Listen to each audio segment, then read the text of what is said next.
very good evening to you, and this is the national news broadcast on Channel I, and we're ready to bring you the top stories from home and around the world. I'm Natalia Veerabhadana. I'm Movin Hettiarach, and here are today's headlines. Pilot killed in the Sri Lankan Air Force training aircraft crash in Kontale. The fire erupted in the ground floor of the Supreme Court complex has been controlled. President examines the possibility of rapidly adding renewable energy sources to the power grid.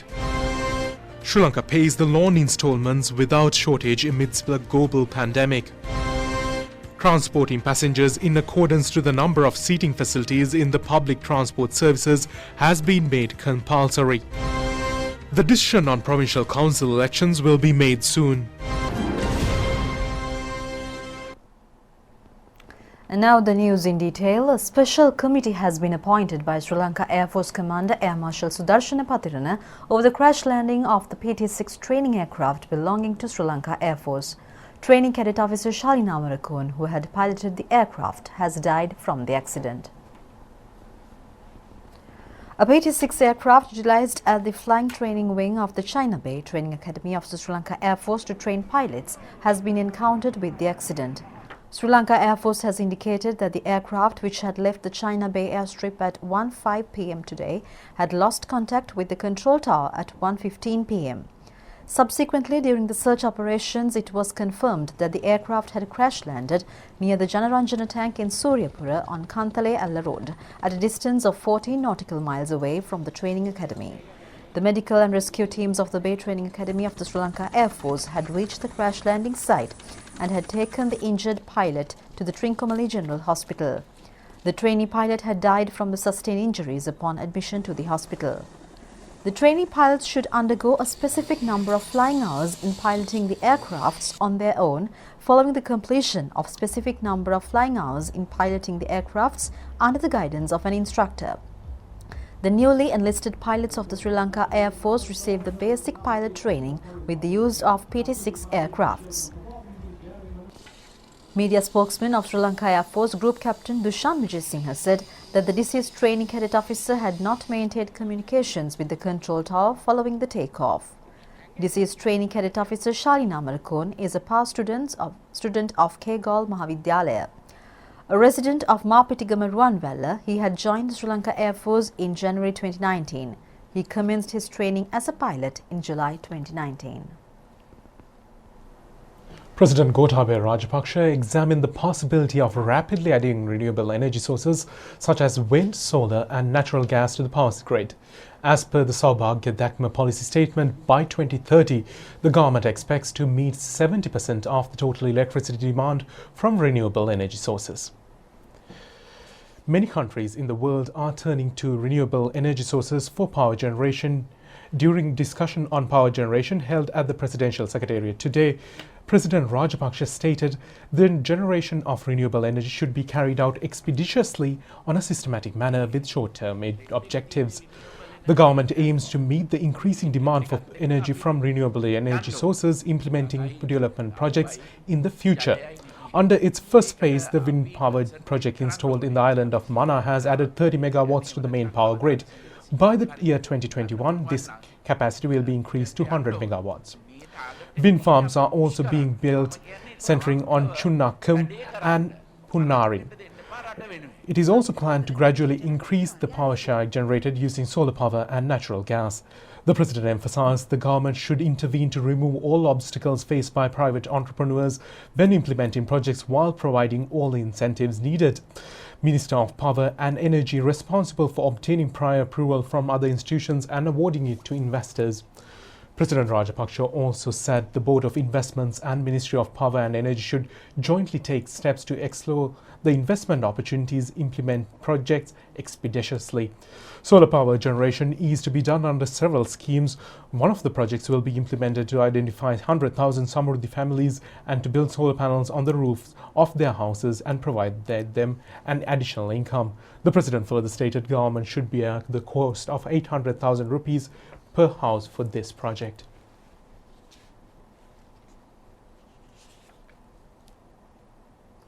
The fire erupted at the Supreme Court complex in Colombo today has been doused and controlled at present.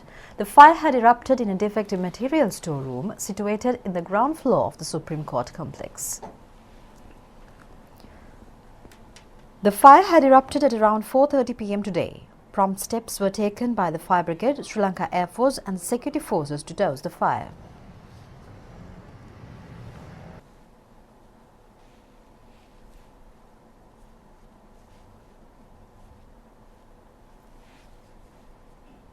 A load of defective material used for the air conditioning system at the Supreme Court had been destroyed from the fire. The police have mentioned that no other properties at the complex have been damaged from the fire. Police spokesman DIG Ajit Rohana said that an inquiry has been initiated with 3 teams of the Criminal Investigation Department at present.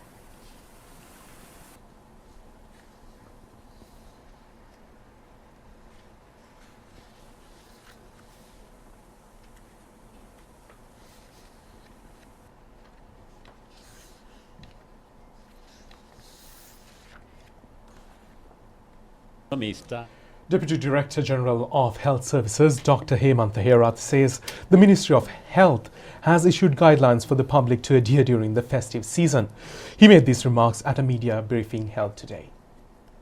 Up to now, the Ministry of Health has taken several steps to curtail and control the spread of COVID-19 disease that really the transmission exaggerated since early October, and up to now we have been able to control most of the clusters that appeared in early October and late October, and especially the Colombo Municipal Council area also the numbers that are reported at the moment are getting reduced. But however, we know that from different places new clusters in small numbers appearing because of the movement of people, which is inevitable under the present circumstances, and we are, especially the provincial health authorities, are taking necessary steps to control such clusters, small subclusters that are appearing in different places. And most of the places, the cases that are coming are connected to one or the other known COVID-19 cases, and therefore at the moment still we are considering the current situation as a cluster of cases and not as a social transmission or community transmission. So therefore, I would urge the public as the Ministry of Health that cooperation of the public is essential to further control the current level of reporting of cases. The public support is extremely important. Epidemiology unit says the number of COVID-19 recoveries in the country has increased up to 24,867. Another 558 COVID-19 recoveries were reported in the country today. 57 fully recovered COVID-19 patients who were receiving treatments at the COVID-19 treatment centres in Polonnaruwa district were discharged today. They have been identified as residents of Colombo and Kalutara districts. 40 COVID-19 patients at the Pinnawala COVID-19 treatment centre and 5 patients receiving treatment at Rambukkana district hospital were discharged following their recovery from the disease. 9 other patients in the COVID-19 treatment unit of the Udugoda Divisional Hospital are also among the group of recovered patients. A total of 7,877 COVID-19 recoveries have been reported in the country since the beginning of this month until today. A total of 558 COVID-19 recoveries were reported today. The percentage of fully recovered COVID-19 patients in the country is at 73.36, taking the tally to 24,867. The percentage of active patients currently receiving treatments is at 26.19, with the tally at 8,877. Another 420 corona patients were identified in the island today. Out of this number, 352 included close associates of the patients in the Paliagoda cluster. The remaining 68 patients have been identified as those connected to the prison cluster. 13,479 PCR tests were conducted yesterday. The total number of PCR tests conducted so far is at 1,042,965. Chief Epidemiologist Dr. Sudat Samaravira said that the number of COVID-19 patients reporting from the cluster related to prisons continues to decline at present. Sri Lanka Freedom Poduchana Banking Employees Front has requested the public to use digital banking tools instead of cash for transactions. Ministry of Fisheries has taken steps to reopen the Paliagoda Fisheries Market Complex from midnight tomorrow while adhering to health guidelines. Under the first stage, the wholesale trading will commence at the complex while the retail trading will recommence subsequently. Minister Dr. Devananda engaged in an observational tour at the complex yesterday to inquire into the possibility in reopening the fisheries market complex, which was closed down due to the COVID outbreak. The police said that the transportation of passengers in accordance to the number of seating facilities in public transport services has been made compulsory. The Director General of Health Services has already issued guidelines in this regard yesterday. Meanwhile, the COVID-19 related deaths were reported from the country yesterday. The victims have been identified as residents from Bandaragama and Colombo 14. Head of the Presidential Task Force for Economic Revival and Poverty Eradication, Basil Rajapaksa, says the government has been able to indicate an increase in the export revenue of the country with the mediation of state and private sectors, while the nation which grants loans have been encountered with crisis situation due to the COVID-19 pandemic. As a country, all payments for loan installments have been fully completed thus far. He said that the government has the ability to make payments for the other loan installments in the coming years. The head of the Presidential Task Force made these remarks while taking part in the second installment of the national program, Gamasamga Vedasamaga Yaligamata, Northwestern Provincial Discussion today. The discussion was held at the Northwestern University Auditorium in Kuliyapiti today. The head of the Presidential Task Force, Basil Rajapaksa, said that the government is expecting to take the country towards the development-based technology and necessary steps will be taken to provide internet facilities covering the entire country. He requested the political leaders of the Northwestern Province and state officials who participated in the discussion to commit for the national program in order to support massive transformation to uplift each sector of the country next year. The need for further improvement of cooperative sector was also emphasized during the meeting. The head of the Presidential Task Force said an effective program will be formulated in this regard. Political representatives and state officials represented common issues related to the main sectors in the region were presented during the meeting. The head of the Presidential Task Force took steps to respond for those issues. Briefing on the government acted to increase export revenue of the country during the past couple of months, he pointed out the government has been able to increase the revenue of the final quarter of the year compared to the final quarter of the previous year. Minister Johnston Fernando, State Ministers Dayasiri Jayasekara, Sanath Nishantha, Parliamentarian Anura Prashantha Yapa, and Governor of the North Province and the Governor of the South Province and other state ministers and political representatives from Kurunegala and Puttalam districts and many state officials were present at the occasion. The discussion on the North Central Province will be held at the Anuradhapura Provincial Council Auditorium tomorrow. Minister K.L. Rambukwella says the decision on the Provincial Council election will be taken speedily.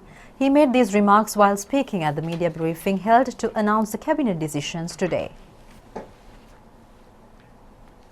Cabinet spokesman Minister K.L. Rambukwella said that the Yahapalana government had the need to postpone the election.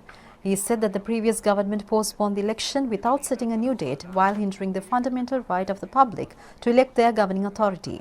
He said that a decision was reached during a discussion held yesterday at the cabinet meeting to reach a final decision in this regard after reaching an agreement with the party leaders and presenting a proposal to the Cabinet of Ministers. Cabinet මණ්ඩලයත් සම්බන්ධව සාකච්ඡා කරලා අවසාන තීන්දුවක් ගන්න තීරණයක් ගත්තා. Speaking at the media briefing, Minister Uday Gammanpilla said that the Cabinet of Ministers has taken a decision to issue general vehicle number plates for the entire country. Co-Cabinet spokesman Minister Uday Gammanpilla said that a 2 English letter code is mentioned in the vehicle number plates to identify the province. Therefore, he said that if a person transfers from one province to another, they have the need to change the vehicle number plate accordingly as they are unable to acquire the carbon emission permit or the revenue license from the province they have shifted. Accordingly, he said that the public have to bear an additional cost due to the reason. The minister said that though the government will have to bear a hindrance from the destroying of the old number plates, an additional expense may affect the foreign exchange from the vehicle number plates tenders to abroad. Therefore, he said that considering all these factors, the Cabinet of Ministers has granted approval for the proposal to remove the 2 English letter code to indicate the province in the number plate and introduce a public vehicle number plate instead. The Cabinet of Ministers has granted approval to initiate a 2-year accelerated program under the title Vari Saubhagya. The program has been planned to be implemented in order to reactivate 5,000 rural small irrigation and drinking water systems. The program will be implemented under the guidance of the Presidential Task Force for Economic Upheaval and Eradicating Poverty. The program is expected to commence on 4th of February. The subject area of the Veeru Sumithiru housing project initiated for the families of the deceased and injured war veterans at the battlefield operations has been revised. Accordingly, approval was granted for the construction of 450 new houses and another 4,000 partially built houses. The Cabinet of Ministers has granted approval for the joint proposal presented by the President and the Prime Minister to extend the project period until 2022. Cabinet of Ministers granted approval for the resolution submitted for adhering to the applicable orders for land acquisition for 2013 for the Port City Expressway project that runs on pillars and Ruwanpur Expressway project. The affected parties from the acquisition of relevant lands have the opportunity to obtain appropriate relief apart from the statutory compensation by submitting reasons to the Land Acquisition and Restoration Committee with regard to the estimated sum. The Cabinet of Ministers also approved the proposal to nominate the crop Kitul in the country as the main plantation crop and the establishment of Kitul Development Board. The aim of this proposal is the expansion of Kitul-related industry to create a people-centered economy across local production. The Cabinet of Ministers has approved the proposal to present the National Defence University of General Sir John Kothawala draft bill to the Parliament. The aim of this proposal is to further improve the duties and responsibilities by expanding the academic affairs of the university as a national defence university. The Cabinet of Ministers also granted approval for the amendment of the Universities Act No. 16 of 1978.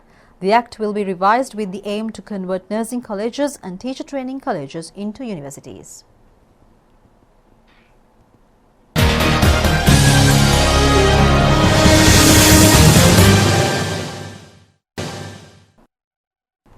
And on the LPL, Jaffna Stallions was victorious in qualifying for the finals of the Lanka Premier League tournament after defeating the Bulla Vikings in the second semi-finals match held yesterday. The match is played at the Suryaveva Mahinda Rajapaksa International Cricket Stadium in Hambantota. Batting first, Jaffna Stallions was able to put up a total of 165 runs for the loss of 9 wickets for their innings. Johnson Charles scored 76 runs for the Stallions, while Avishka Fernando scored 39 runs. Malinda Pushpakumara picked up 2 wickets for the Vikings. However, the Bulla Vikings was limited to 128 runs during the chase. Upul Taranga scored 33 runs, while Niroshan Dikwella scored 29 runs. Vanidu Hasaranga picked up 3 wickets for the Stallions. Accordingly, Jaffna Stallions was able to secure a comfortable 37-run victory in the second semi-final. The finals of the Lanka Premier League tournament will be held between Galle Gladiators and Jaffna Stallions tomorrow. Meanwhile, Minister Namal Rajapaksa made several remarks over the tournament. Again. Bowled him. That's it. It's all over. Stallions have done really well. The captain's smiling. Everyone's smiling out there in there. Of course, all the Sri Lankan cricket fans and the sports fraternity is very much excited about IPL, and I must also congratulate the Sri Lankan cricket and the organising committee for putting up a great show during a very short period of time. But see, as I said, LPL is not only sporting, but it's all about getting the young talent out there and giving them the opportunity to get that global experience. So in the long run, this LPL will create more cricketers in Sri Lanka with international exposure. That's what I want to see, and that's what Sri Lanka cricket want to see, and that's what Sri Lankan cricket fans want to see. So of course my support is always there, and I always dreamt of the idea of organizing tournaments with the franchising model and get the international exposure for local kids. This is what I did with rugby long time ago, and now I'm glad that I was able to do it with the sport that most of the Sri Lankans follow. A joint program has been formulated to develop the tourism industry based on sporting activities after reopening the country for tourists. This program is a joint collaboration of Ministries of Tourism, Sports and Health. A discussion in this regard was held yesterday with the participation of Ministers Namal Rajapaksa, Prasanna Ranatunga and Pavitra Vanyarachi. A committee comprised of secretaries of the relevant ministries has been appointed in order to initiate a sports program with the objective to improve the tourism industry during the next year. Accordingly, attention has been directed in organising several series of international sporting activities, including cricket, volleyball, rugby, kabaddi, beach volleyball and netball, while adhering to health guidelines. That's it for tonight's English News Update. Thank you for joining us. Good night. Good night.